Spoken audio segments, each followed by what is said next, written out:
Here on this Monday, we are ready to roll here inside the Eric Weber Studios. I got to give it a real name. My website's Awards Ace, so I could say the Awards Ace Studios, brought to you by Diet Mountain Dew, which I drink way too much of, but hopefully one day we can get them as a sponsor. That's the goal, is to get them as a sponsor ASAP. So if you know anybody over at Pepsi, please hit them up for me. A couple of things we're going to talk about before we get into the Batman and the big news that outperformed on Sunday. Clearinghouse stuff. Got some new screening FYC screeners behind me. I've got Zero Dark 30 you can see back there. I've got Nomadland. I found that one. Also Social Network. Literally, Social Network is probably my favorite film of the past decade, without question, or more, because it's been a little more than a decade. But the thing about that film is really all time. It's one of my favorite films. So I found the Social Network screener. Super happy to have it up on the wall. Okay, let's talk about The Batman. Final number came in and we went up to $134 million. We were at 128.5. And remember, we talked about box office. When you have your Friday number and your Saturday number, you have those locked in and they estimate what's going to happen on Sunday. So I think Warner Brothers was cagey here. They said we're gonna, they're gonna go low on that number. They're gonna say Sunday's estimate is gonna be whatever the number was, and it turns out it was higher. They knew, they had an idea that this was going to do a little bit better than the number they threw out there as the estimate. It ended up with, obviously about 5.5 million more. So the total on this, out the door is 134 million, which puts it right at Deadpool levels, right? Because Deadpool was 135 million, and I'm going to pull up the all-time box office here. At some point, I'm going to figure out how to, jam the screens up there and all that. But for now, just stare at my face. But here's the thing. Deadpool was back in 2016, so that is 6 years ago. 6 years ago, that's a lot of time that's passed. And obviously, ticket prices are more now. So we had a number that's very similar to Deadpool. Obviously, the tickets sold is going to be lower because we know that the Batman, it costs more to see a movie now. And I don't know if you guys heard the news today. One of the things we're going to talk about is this surge pricing that AMC deployed. They've been deploying it overseas. They're now saying we're doing it here. Regal's doing it. Cinemark's doing it. So you have all these movie theaters that are buying into this surge pricing thing. On Uber, when you want to ride and it's busy, it's like boom, the prices go up. They're going to do that for movies when they know there's a movie coming that people really want to see. So the demand is there. They can sneak in an extra dollar. I believe Burbank, by the way, AMC Burbank, yes, number one theater in America for the Batman. That's my home theater. I love it. If you ever come out to LA, I always say there is nothing better than AMC Burbank and the Dolby Cinema screen there. I'll bet you that was sold out all weekend. I was over in Century City, which was, I went yesterday, Sunday, and I actually just saw a little bit of the film. I went in, I had some time to burn because we had like all these award parties this weekend. So I went in, I watched the trailers, I watched the very beginning of the film, and then I kind of bolted. That's why you need the A-list. You can literally buy a ticket, sit down, and get up and leave. It's beautiful. And it's $24 a month for the A-list from AMC. I need them as a sponsor because I talk about them all the time because I believe in the product. Just like when I believe in a movie, I'm going to be super excited about it. Conversely, when I don't, I'm going to be down on it. Like Turning Red. We're going to get to that in a little bit. But 134 million is solid, okay? But it's still quite a bit under what we had with No Way Home at 260. Now, I understand we weren't going to get to that number. We all knew that. That's, the end of the Spider-Man trilogy, even though we know it's not, but, the end. And it ended up with this huge number over Christmas, but 260 million versus 134. So you are looking at, roughly half of that. I thought this film was going to do even better than 134 million. Okay, I just did. I thought we really were going to be at 150 million plus. I really thought maybe 175 million was within the window of possibilities, but it didn't happen. That said, at 134, and I sent a tweet out today. You guys saw it. I'm glad I saved my receipts. I said 135 million is the low point. That's what I want to see it at. 135. That's the number that will be okay. And 134, right? So that is solid enough. And we are going to get a sequel. There's no question about it. This film is now worldwide at 200 and what was it, 250 something, or is it 280? I got to get the number in front of me, but here's the thing. Global tally right now is 258. So 258, and obviously it's going to keep going up because there's not a lot of stuff out there right now. There's nothing coming out this weekend. Turning Red, we'll talk about that shortly, is going to be on Disney Plus. So that's not even an option. You have really nothing else at the multiplex right now. You have that Channing Tatum and Sandra Bullock movie, The Lost City, coming up in a few weeks. And then really the next big movie that is going to do any kind of damage to the box office is Morbius, which I think is actually going to do better than a lot of you think it is. Okay, because it's been some time. They worked on the film. I mean, I saw the trailer again, the new one yesterday in front of the Batman. It looks watchable, doesn't it? I mean, are we expecting this thing to be great? No. But I think at the end of the day, they're going to put enough of the Spider-Man influences, obviously being in that universe, that'll be in that film, and people will be pretty happy with what they see. Because you're going to have your expectations so low going into that. I mean, you're just like, it's Morbius. And then it'll be, okay, like Venom 2. What a bad film. But it knows what it's doing. It knows what it's trying to be. Ends up being at least watchable. But yes, that is not a good CBM. So, here's the thing. 134 million is, again, enough for Warner Brothers to work with here. They've got an A- cinema score, which indicates solid word of mouth. Really, you want that at an A, obviously an A+, but A- is really about the bottom grade that you really want on a cinema score, because at that point, once you go below that, that means word of mouth is not stellar. It's not, go see this film. So really good news for Warner's that they get this A-, which means word of mouth is good. And again, you have that indication by Sunday coming up 5.5 million based on the estimate. But again, Warner Brothers lowballed that. There's no question they did. Because think about it. It's really brilliant. You're going to throw out an estimate and you say, oh, well, we think it's only going to make this. And then all of a sudden, they kind of know it's going to go above that. And you can have headlines like we have this afternoon. Oh, look, the Batman outperformed. It got to 134 versus 128.5. So you have a whole new news cycle about the Batman outperforming, which I definitely believe that this is, like I said, 135 million is really what I thought it should be. So, I mean, we can't be talking about this film as being some huge runaway success, okay, like crazy, like No Way Home. We can't. But we can say it is acceptable, and it's a good number, okay? That's fair. I think you guys would agree with that. I think, some people had this thing higher, like myself, I had it at 150 plus. Some had it at 100, which I knew that wasn't going to happen. We knew if it was at 100, that would be bad. But 134 is decent. And I see some of you already. I'll pull some comments up in a second, but a lot of you have seen it more than once.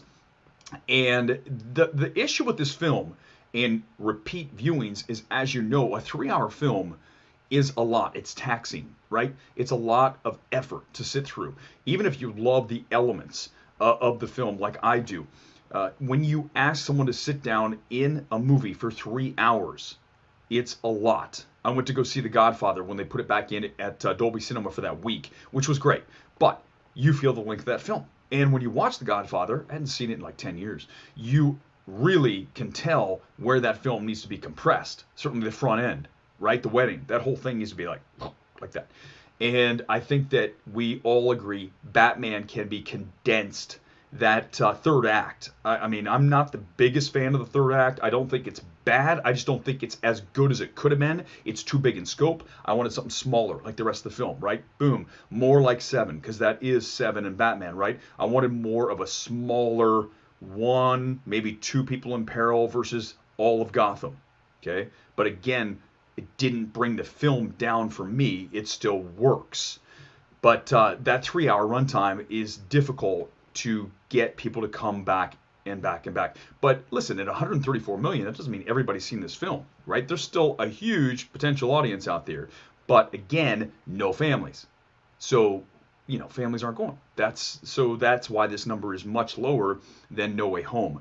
You didn't have young kids with their parents on a Saturday afternoon going to see the Batman. In fact, when I got my ticket for Century City, which by the way was AMC's most expensive average screen, when they did the surge pricing, it was up to $20 on average for a ticket.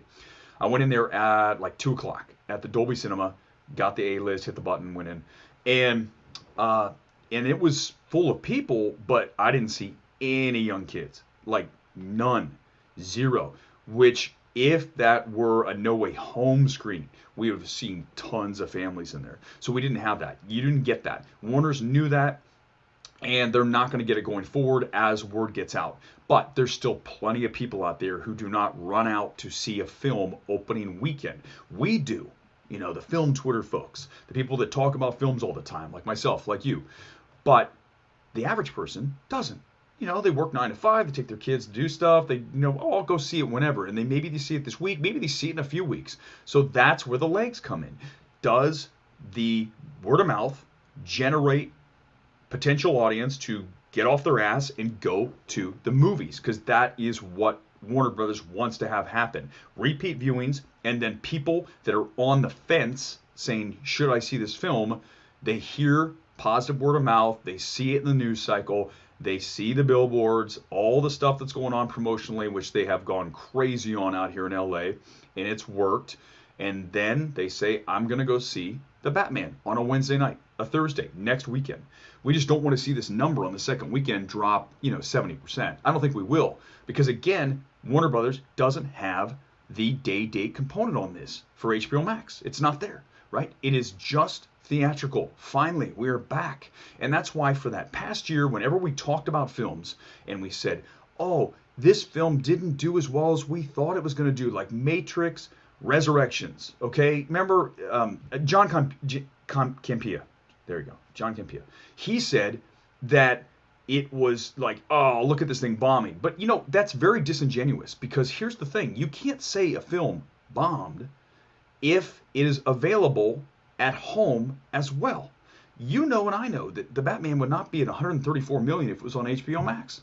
It'd probably be in the 80s, maybe less, because lots of people don't want to go out and spend money to go to a movie. It costs a lot more than sitting at home and paying $10 a month, whatever HBO Max is. So if you're going to do those comparisons, you can't. Whenever it's available at home, day date, you cannot make a comparison with a theatrical only. You can't. But in this case, we don't have to worry about that. Either does Warner Brothers. That's why the hold should be good. Because unless you're on the dark web and you have some crap version shot on a Russian, well, okay, not Russia, wherever, on a cell phone, then you are going to have to go to a theater to watch this film. And that's what Warner Brothers wants, and they will get that over the next week, and let's hope longer, because again, nothing is coming until The Lost City, which again is not this same audience, but it is something new, so it'll dent it slightly. But the next big thing that really have to look out for as far as Warner Brothers and the Batman is absolutely Morbius, and we'll talk about that film as the weeks come on. So let's talk just for a moment. We're going to come back to the Batman, and we'll talk about that, but I want to talk about Turning Red just briefly, and I'm going to go off, okay? So please just bear with me here.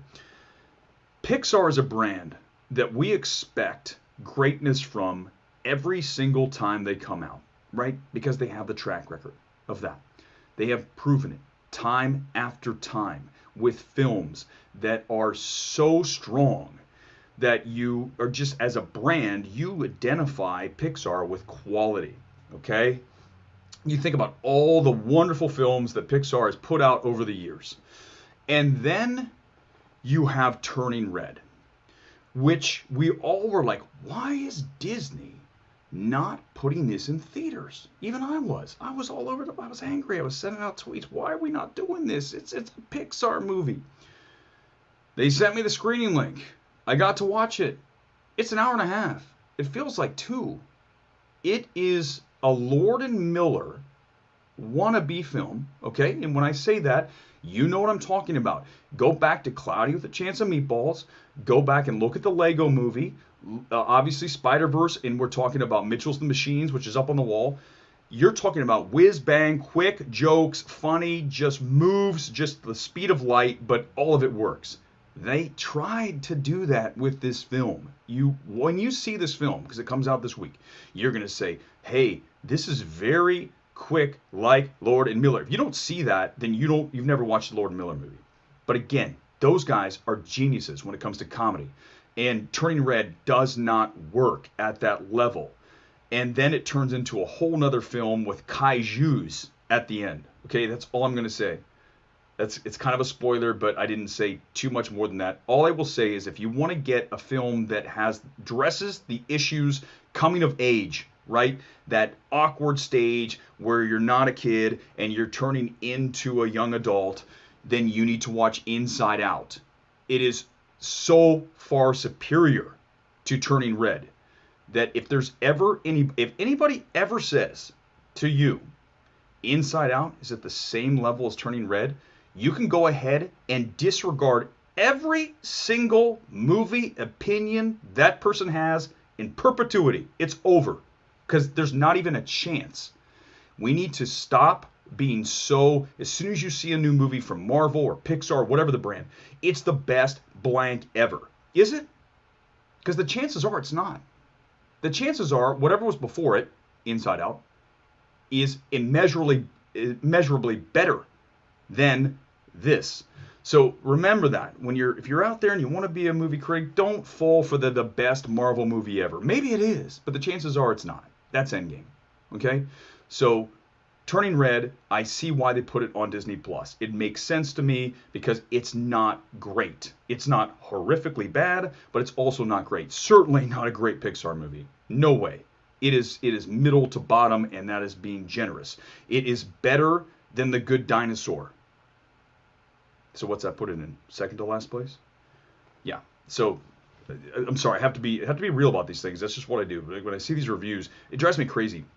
When you see reviews of a film and you get to see it, and then you go, "What? What'd you watch? What are we doing here?" Save the hyperbole for when it actually is warranted. Okay? All right, back to Batman. So let's hold on before we do that. Let me pull in Scott Kernan. He's got a comment here about Turning Red's Metacritic score seems weirdly high. Well, that's what I'm saying. Here's the thing.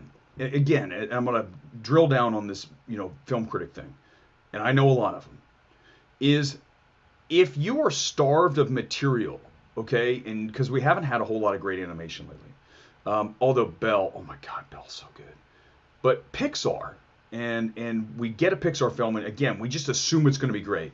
And I'm telling you right now, it's grading on a curve. Because if Turning Red, I talked to a really smart critic last night when I was at the Power of the Dog function we had here in Hollywood. It was super awesome, really fun, and Netflix just killed it. Yesterday, they had 2 really good FYC events. But I was talking to this a friend of mine, I won't say who it is, and they said, Turning Red would be good if it were a Disney Channel movie. Exactly. Okay? Not good for a Pixar movie. So if you have your expectations at the floor, then yeah, you'll say it's okay. But the Metacritic score doesn't make sense to me. I don't buy it. And I'm just telling you, lower your expectations. And come back and tell me that you loved it. I'd love to know why. Hey, here we go. Okay, we're going to get back to Batman. We're just kind of freewheeling it here. I need your uncensored review of Fresh. Okay, so I don't know if you watch Fresh. I didn't get very far into Fresh. It is the new Searchlight / Hulu cannibal. You know what it is? It is the Human Centipede comedy version. Does that sound like fun? No, because I got into the Human Centipede for like this much of it, and I said, I'm turning this off. When I got to Fresh, same thing. It's like, I'm not watching a comedy serial killer. We're going to do cannibalistic things, and by the way, here's one of the women I killed, and you can eat the flesh. Like, what are we doing here? I do not want to watch this film. I turned it off. That's my review. I can't talk further than that, because if I don't watch the film, I cannot go into detail about why I liked or did not like it. I can just tell you it wasn't for me, and I said to myself, and you can say this to yourself too, sometimes you don't have to watch the whole film. You can turn it off, but you just can't talk about it at length. You can just say it wasn't for me. I don't want to watch that. Move on. But yeah, you can't obviously do a review of a film if you turn it off. That would be really bad. You'd be lying. You're like, oh yeah, well, listen, you didn't finish it. Maybe it turned into something else.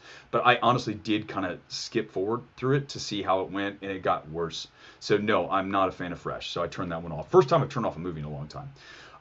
Some people are saying, hey, I can't wait to see Turning Red on Friday. Maybe you do. Maybe you want to see it. There's nothing wrong with that. It's Pixar. I understand what you're thinking because that's what I thought. And then when I watched it, I was just disappointed. And again, when it gets into that final, half, I would say at least half of the film, it really starts to drag. It feels like one of the longest movies ever. And for an hour and a half, it felt like 2 hours. So not a huge fan again of Turning Red. All right, let's put Turning Red to bed. Just not my thing. Adam Project. You know what? I want to see Adam Project. I talked to the Netflix reps yesterday, and I said I want to see Adam Project though. I don't want to see it. They'll say we'll give it to you on a link. I don't want a link. I want to watch it in a theater. The Adam Project is a theatrical film, right? Ryan Reynolds, it's got like this Last Starfighter kind of thing going on with it. It just looks great. It looks like it's shot well. Obviously, Sean Levy, Free Guy. It's a theatrical film. And I actually spoke to the Netflix reps yesterday. One of the things that bugs me about Netflix is the fact that they have these theatrical level films and they put them in a few theaters for like a week, and none of them are AMC, none of them are Regal. They're very hard to find out here in LA. So if you want to watch it on the big screen, you have to go to one of their screenings or you have to watch it at home. And I just really am bummed out that the Adam Project is not at the multiplex, not on a big screen. I love Netflix. I will not trash them because I think they're a bunch of really good people and I think they bust their ass, especially with these Oscars FYC events. But I will say that I wish they did way more theatrical and they were committed to it for at least a 2-week window. They did a little bit of that with Army of the Dead, right? They did a little bit of it. But I think that they could do more. I wish that Adam Project was a Universal film. I really do. I mean, that would be great. I would go see it this weekend. You probably would too. It would do okay. I think it would do the Adam Project if it was a Universal film. They put it out this weekend. Obviously, you still have the Batman. I still think that film gets to at least, let's just start with 10 million, which is not for, that's not a lot. Start with 10, and then we can go from there. But yeah, I don't know, JT, when the embargo's up. I think it's soon. It's coming out this week, so it's got to be today. By the way, yes, Kyle, very disappointed in Luca. That is 2 in a row for me too. Not a huge fan of Luca and not a fan of Turning Red. That is 2 mediocre Pixar films in a row. The last good Pixar film was Soul. And Soul's not perfect because there's a good portion of that middle, right, when he turns into the cat that is like, what the hell's going on? But the other elements of the film, when you're inside the other world, right, and you're that whole, and obviously the Reznor-Ross score, all of that makes that film so much better than Luca or Turning Red. So I'm glad you were disappointed with Luca, because that's another film that I see people say is great, and I'm like, what are we doing here? Luca's okay, but it's not great. Are you excited for Deep Water? Kyle, no, I'm not at all. That's the Ben Affleck and Ana de Armas film. I have no interest in seeing that. That's going to Hulu. I think that wasn't that a Searchlight film or a Fox film initially, and they just said, forget it. We're not doing anything with this. We're going to put it on Hulu, kind of like what they did with Fresh. They said, Fresh, we got this film, and we're just going to dump it on Hulu because it's not that good. At least it's not for a very big audience. Deep Water, I have a feeling, is not Adrian Lin. I don't think that's going to work at all. I have no interest. I probably will not watch that at all. Bullet Train trailer. Here's the thing. Didn't watch it. Remember, sometimes I watch trailers because I'm at the theater and I see them.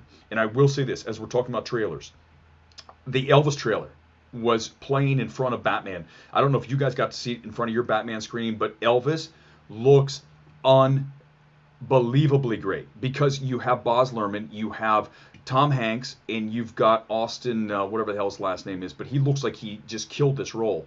And I love the artistic value of what Baz brings, and I think that film is going to work. I cannot wait to see it. And I think Elvis, even though it is early, what is it, like a June or July release, when that film comes out, they're going to have to bust their ass to bring that thing back into award season next year. But if it's at least performances, for sure, Hanks is always going to be in contention for an awards.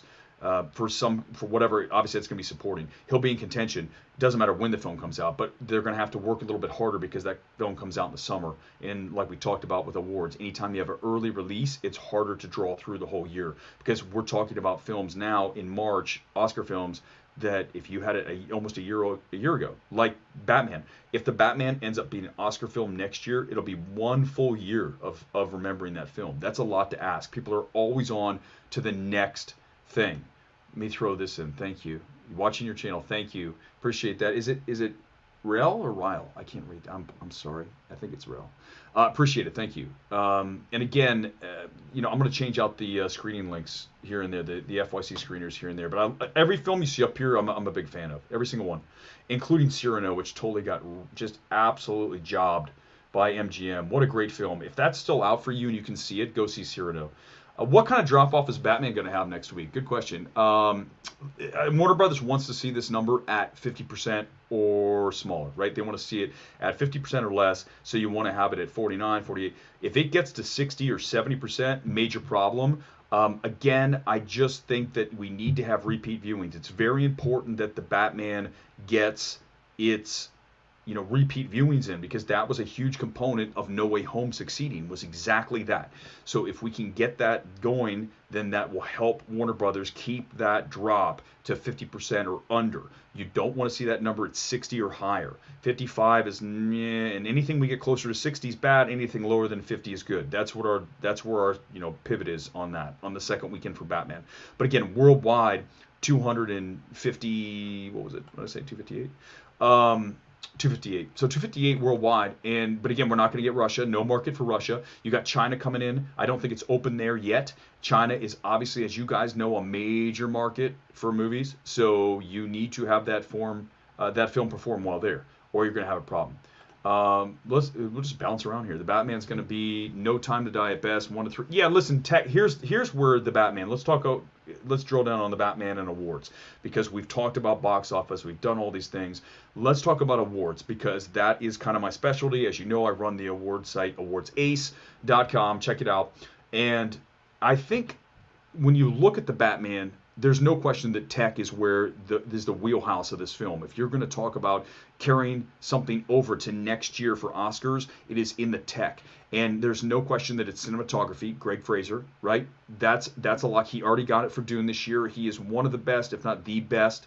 Literally, I would put him up there at, if not the very top, he is clearing the top 3 cinematographers working today. Okay? So you got Greg, who should get a nomination for the Batman. You've got sound.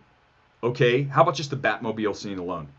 The sound design on the Batmobile scene alone, right? Just alone, that when you listen to that thing in Dolby, IMAX, wherever you are, on a loud sound system, it is incredible what Matt Reeves did and the sound team did with that scene alone. Okay, that's enough for me. That scene gets you a sound nominations next year at the 2023 Oscars.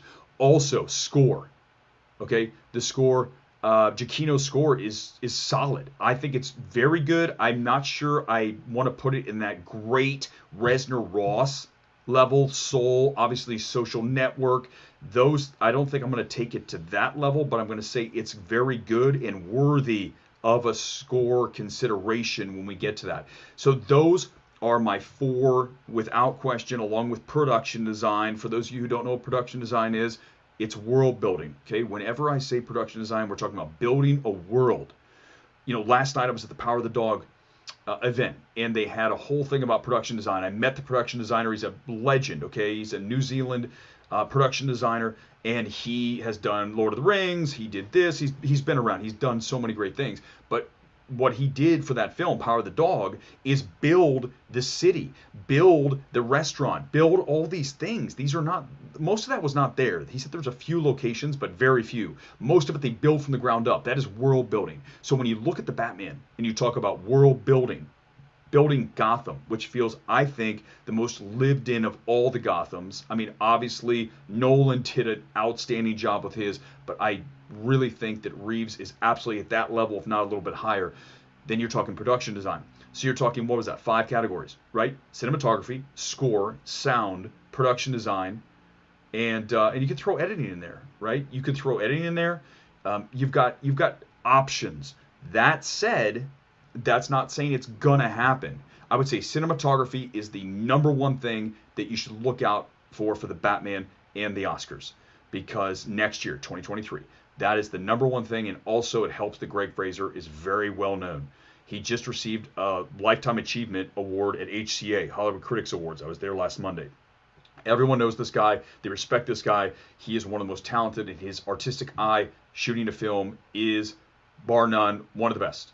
So that's where I'd say I come down on the Batman in there. And yes, Kyle again saying that Batman doesn't. And also, yeah, makeup, sure, absolutely. Cinematography, music, we riot. Well, I don't know about that, but yeah, it turns into Gotham. But listen, it's worthy. And I'm not going to have these discussions anymore. I don't want to have them all the time. This whole discussion about it's a comic book movie. It can't be an awards movie. Forget that crap. Because here's the thing: we all know Black Panther did it. Endgame should have done it back there. Endgame should have been a Best Picture. I'm sorry, that was such a whiff by the Academy. You got to be kidding me. Endgame is the best MCU film, period. And the fact that it got no play, even though Disney did attempt, I think they could have pushed harder. But they did try to make it happen. It didn't happen. But I don't care. A CBM, it doesn't matter. When you watch a film, it's all about the quality. It doesn't matter what the category the film is. Like horror, who cares if it's a horror film? Hereditary is a masterpiece at what it's doing. It is one of the darkest films you'll ever encounter. And the fact that it makes you feel the way it makes you feel makes it that horror masterpiece. We can talk about that as awards film. We can talk about Lamb as an outstanding film and really should have been there for foreign language this year, but it wasn't. There's no problem with that. We just have a problem with these awards voters who can't get past the fact that it's a CBM, it's an MCU, a DCEU, it's a horror film. Who gives a crap? The movie's good or it's not. The elements are awards worthy or they're not. There's no other category that we need to consider as far as, oh, this doesn't fit the parameters of what we're looking for in a movie. Too bad. It's good. Cinematography. I always bring this up, and I'm bringing it up again. If you haven't seen Gretel and Hansel, watch Gretel and Hansel, horror film, a couple years ago, right before we went into lockdown. The cinematography in Gretel and Hansel is some of the best cinematography I've ever seen in a film, certainly in the past 5 years, 10 years. And why that wasn't nominated for cinematography alone. Obviously, it's not a best picture, but it doesn't matter. We're not saying best cinematography in the best picture. We're saying best cinematography, period, in the year 2022, 2021, whatever year you're using. It is the best of a certain film, and you have to be able to extract elements of films. There are some average films that have exceptional elements. How many times have you ever watched a movie and you see a score that's better than the movie? I got a great one for you. It Follows. The A24 horror film. It's okay. The film's okay.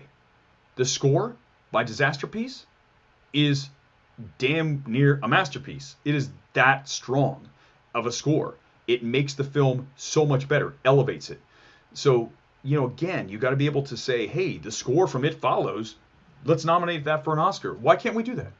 Because it is that good. It's better than a lot of the ones that were up that year. I think that was 2017.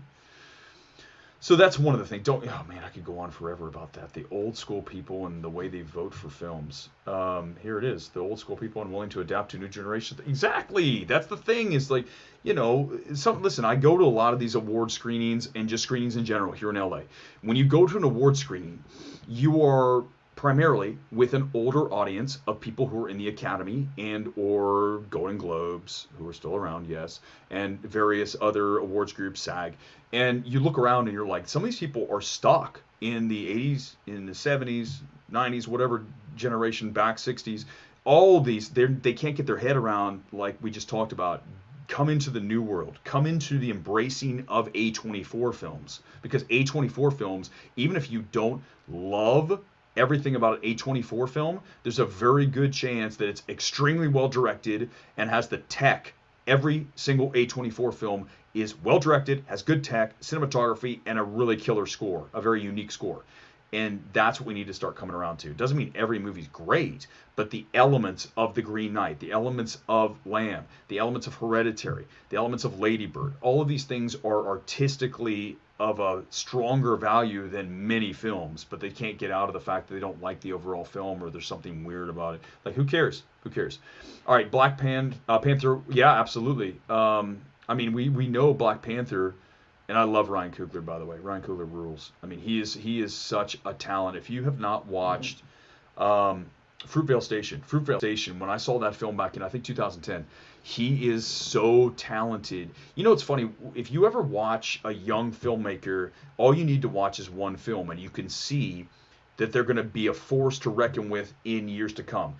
With Ryan Coogler, it's Fruitvale Station. There's not a question. When you watch that film, you go, this guy is money. And then we saw what happened, obviously, going on with Black Panther and Creed and everything that man's done. He is a hell of a talent. And I look at Rose Glass, who did Saint Maud. She is another hellacious talent that you're going to be looking at in years to come. Matt Reeves, Let Me In. I talked to Cody Smith McPhee last night at the Power of the Dog event, and I remember Cody was in Let Me In. He was in Dawn of the Planet of the Apes, both Matt Reeves films. Let's talk about that. And I think he was the first person to never put all that together. He's like, oh yeah, oh my gosh, I can't wait to see the Batman, because he hadn't seen it yet.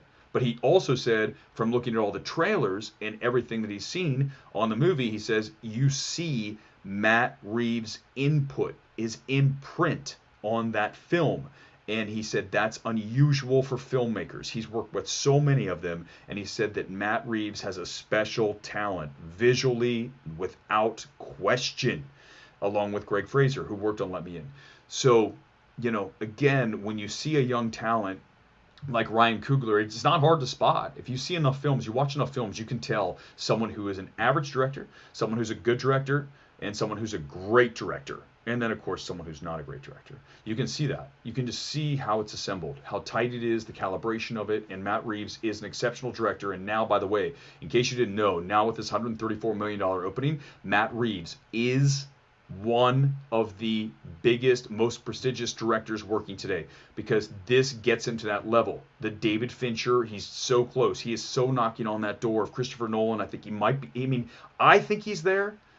I hope everybody else thinks he's there, because Warner's thinks he's there. And they're going to definitely let him make Batman 2, whatever he wants to call that, whatever he's going to do with it, they're going to let him do it again.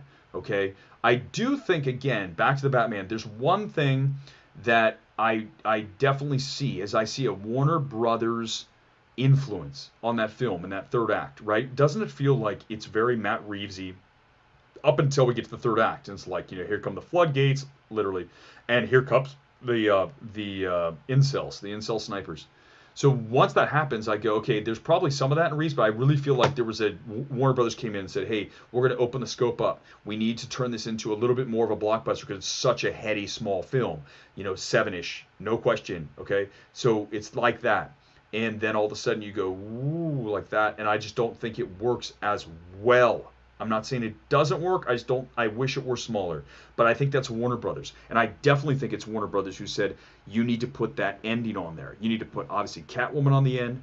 And you also need to put our good friend the Joker. Okay? If you haven't seen it, sorry. I just let it spill out. But here's the thing. Did it really need to be there? I don't think it does. I personally do not think that it needs to be there. But, you know, it's there. And Warner Brothers probably said, hey, listen, you need to add it on. Rob, yeah, Arkham Cinema Joker feels like, absolutely, it feels like it's forced in by the studio. That's exactly what I thought when I saw this film 2 weeks ago now. I said, that feels like Warner Brothers coming in and saying, you've got to put it in, because we need to build on a sequel. We need to not have it be this little artistic film that it is, and then we open the scope. And I think absolutely that's what it was. And of course Warner Brothers is going to do that. They let Matt make pretty much the movie he wanted to make, and then comes the point where it's like, we're going to say you have to put this in. That's just how it goes. But again, give Warner Brothers credit for letting Matt Reeves make the Batman movie he wanted to make, and Todd Phillips to make Joker. I'll talk about this every single one of these streams. Warner Brothers deserves credit for taking chances as a studio. Not every studio does it. They do. Do they make mistakes? Yes. The Zack Snyder situation, not handled perfectly. No question about that. But you also need to say when someone does a good job. Just be fair. You know, if Warner Brothers did this wrong and they do this right, then be fair and say that was good, this is bad, whatever. Do that. Be balanced. Don't be like, Warner Brothers sucks. Warner Brothers great. Of course, everybody's in the middle. No one's perfect. No studio is perfect. But I will say this. Warner Brothers is the studio that takes chances.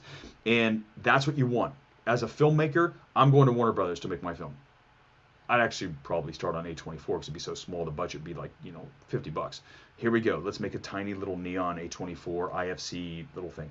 But yeah, once I got to a level, Ryan Coogler, let's jump and go to Warner Brothers and let's make Creed, right? That's what you're looking to do, and that's why they go to Warner Brothers, because I think that the crew there, the executives there, allow their filmmakers to largely make the film they made, like what they want to make, like Birds of Prey, same kind of thing. I didn't love Birds of Prey, but you can very clearly see that they said, you know, go ahead and make the movie you largely want to make here, and I think that's very important as you do that. All right, we're gonna wrap here in a couple seconds. A few more comments here. I said this the other day. Matt Reeves. Give me 6 movies with Robert Pattinson. Yeah, I mean, listen, Robert Pattinson, I love him. I've loved him ever since The Rover. If you haven't seen The Rover, A24 film from about 2012, maybe 13, it is an end-of-the-world dystopian kind of thing with Robert Pattinson, and I want to believe, is it Guy Pearce? But I talked to the editor of that film, and we talked about Robert Pattinson last night. The editor of The Rover is the editor of Power of the Dog. Funny dude, really, really cool guy, and we were talking about The Rover and how you could see Robert Pattinson and what he's doing in that film. Watch The Rover. He's doing some crazy stuff. He's got this like southern redneck thing going on, and he's just out there. And it's like this guy is unafraid to take chances, and like that's what Robert Pattinson did. You didn't see a whole lot of it in Batman. I think he looks good as the Dark Knight, right? I think he does. He's not a short guy. I've met him in person. Robert Pattinson's at least 6'1", I would say, 6'1". So he's not short, right? You hear a lot of these actors, you meet them and they're like 5'4", okay? That's not Robert Pattinson. So he has the physicality for it, and he wants to challenge himself. He's the kind of guy who did like Cosmopolis, which is a weird Cronenberg film, like back in, I want to say again, 2012. Right in that after Twilight, someone clearly, his agent, Robert, said, hey, we're going to go make weird movies because we need to break you out of this Edward shell. We got to take you and make you something totally different. And he made that, and he made Maps to the Stars. Was that what it was called? Another one. And like I said, Cosmopolis, and then The Rover. Those are all films. And then, of course, it culminates with Good Time in 2017 with the Safdie brothers. That film is by far my favorite film of 2017, Good Time. And it is because of Robert Pattinson, but it's because of the Safdie brothers. Again, if you're talking about a directorial duo or any director that you say, hey, Eric, what movie do you want to watch next from this director? Matt Reeves is on that list, no question. And guess who else is? The Safdie brothers. No, even though I'm not a huge fan of Uncut Gems, I think it's fine. I don't love the film, but it still is, the filmmaking of the Safdie brothers is next level stuff. And that is what interests me when I watch a film. You want to be just engaged with the filmmaking. And obviously the screenplay comes along with that, no question about it. All right, anything last things? And then we're going to wrap this up. I think we're going to call it a day. Okay, guys, we'll do it again really soon. Thanks for watching. Like, subscribe, all that stuff here on the new YouTube channel. And hit me up on Twitter anytime at ERICKWEBER, Eric Weber. Thanks, guys, for watching. And we'll do it again very soon, probably midweek, with a look ahead to weekend number 2 for the Batman. And again, thank you for watching. We'll talk soon. Thanks.